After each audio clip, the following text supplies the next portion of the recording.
And today they say that Islam is the religion which was spread by the sword. A very good reply is given by Zakir Naik in his book, Islam at the Crossroad, on page number 8.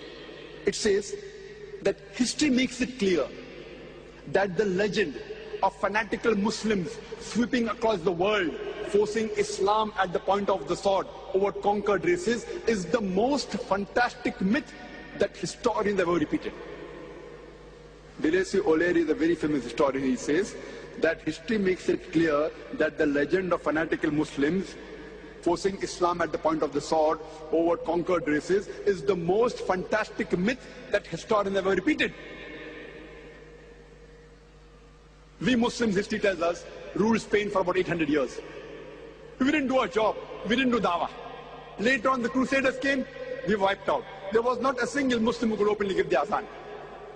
We Muslims, we have ruled the Arab lands for the past 1400 years. For a few years, the Britishers came. For the few years, the French came. But we Muslims have been the lord of the Arab land for the past 1400 years. Yet today, statistics tell us there are 14 million Arabs who are Coptic Christians. Coptic Christian means Christians in generations. If we wanted, we could have converted every Arab into Islam by the point of the sword. We didn't do it. These 14 million Coptic Christians in Arab land, they are bearing witness, they are giving shahada that Islam wasn't spread by the sword. We Muslims, we ruled India for about 1,000 years.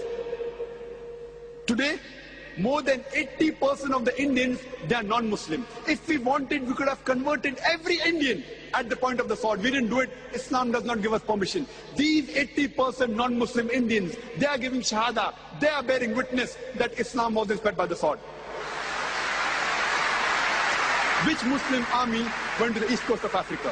Which Muslim army went to Indonesia, which has the largest population of Muslims? Which Muslim army went to Malaysia, which has more than 50% Muslim? Which army? Which sword? It is the sword of the intellect.